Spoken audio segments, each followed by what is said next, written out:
Hi all, in this video I'm going to share you guys some of the things that you want to know before getting a drawing tablet, and this video is from my personal experience of using different drawing tablet, and we will look at mainly 3 points related to the drawing tablet. And the first point related to this is the physical dimension or physical appearance of the drawing tablet. First of all, the physical dimension, that is, if your drawing tablet is bigger or wider compared to the desk size or the workspace that you are using, then you can't really or you can't fully use the drawing tablet, because if the drawing tablet is not placed on a flat surface, then you will face problem with the pen pressure. So you need to look at the physical size of the drawing tablet that you are getting related to the workspace or the tablet that you are going to use. And the second thing is the cable. Drawing tablet comes with the non-removable cables and removable cables. Non-removable means the cable is fixed on the tablet, and the thing is that if you look at your desk space, then the cable position is going to get affected. So you want to check the cable of the device you are getting. And the removable cable, there is the micro USB, and the problem related to the micro USB is that you can only connect it in a single way, so limiting the usage. And the perfect one is the type C cable, because you can use it in different ways and you can easily organize it on your desk. And the second thing that you want to look at is the sensors. There are different type of sensors, and the first thing is the drawing surface area. Most of the drawing tablet comes with a 6-inch drawing surface area and a 10-inch drawing surface area, and there will be one with a higher than 10-inch and lower than 6-inch, like 4-inch drawing tablet. So the thing related to the drawing surface area is that the drawing surface area that you are going to get, in my case I'm going to take the example of 10-inch. So the 10-inch drawing tablet is just directly mapped to my entire PC's monitor. So as the tablet is 10-inch, I'm getting more work area or more precision while using the drawing surface.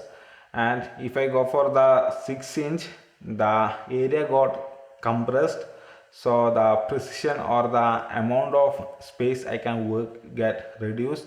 So I'm going to lack the precision that I got on the 10-inch compared to the 6-inch. So the bigger the drawing surface area, the bigger the usage and bigger the experience of using the drawing tablet. And the second thing related to the sensor is the pen pressure.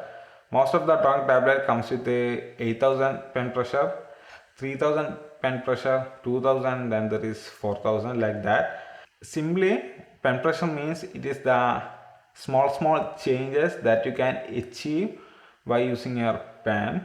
Mostly the pen pressure is allocated for the brush size. So if you got 8000 pen pressure, then the value from 0 to 8000 is allocated for your brush size. And then your brush size will have 8000 different types of sizes you can achieve by enabling the pen pressure on the application that you use.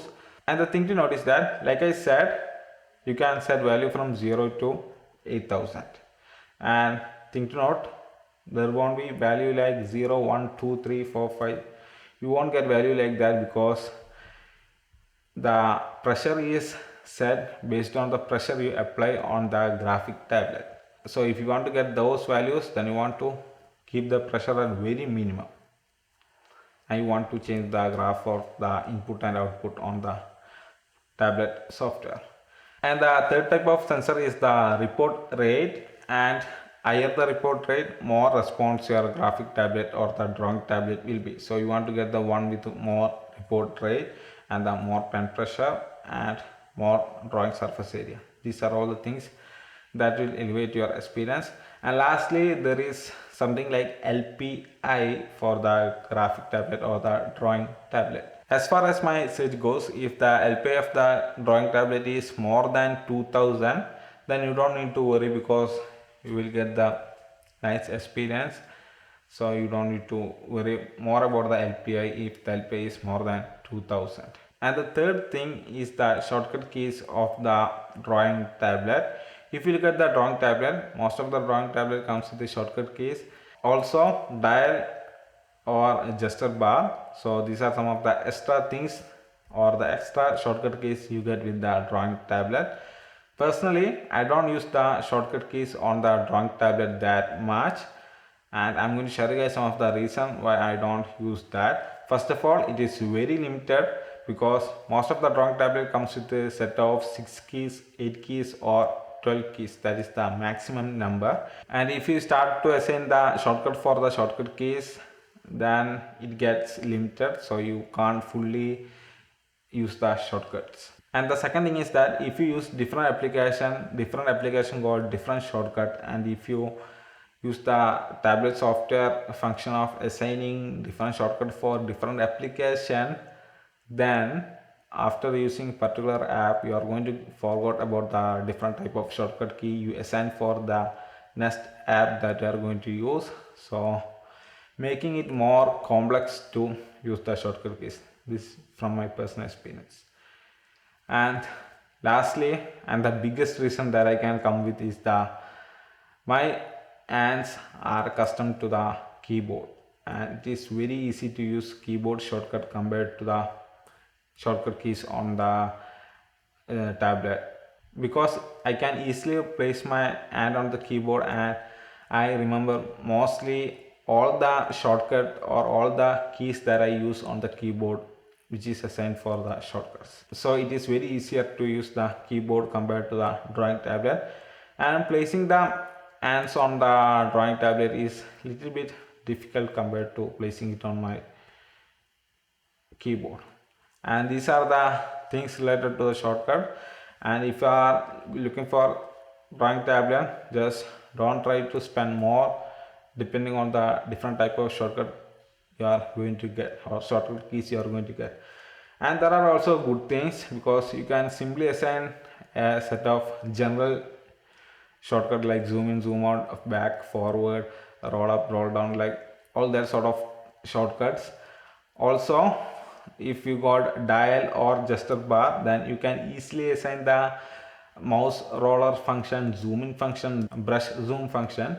So assigning all these small things, you can easily use the shortcut keys. So these are the things related to shortcut keys, and these are the main 3 things that you want to look at before getting a drawing tablet.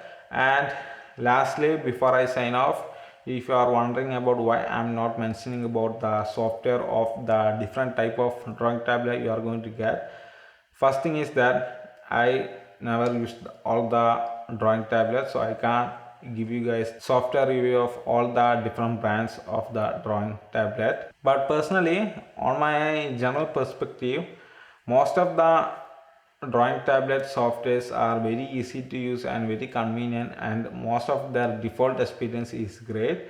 So whichever the tablet you are going to get, the chance of you are facing software issues is very less. So you don't need to really worry about the different brands. You just look at all the things that you feel comfortable for your experience. So that's all about this video, guys. Things that you want to look out before getting a drawing tablet. I hope you guys find this video useful. If you do so, hit the like button and don't forget to subscribe.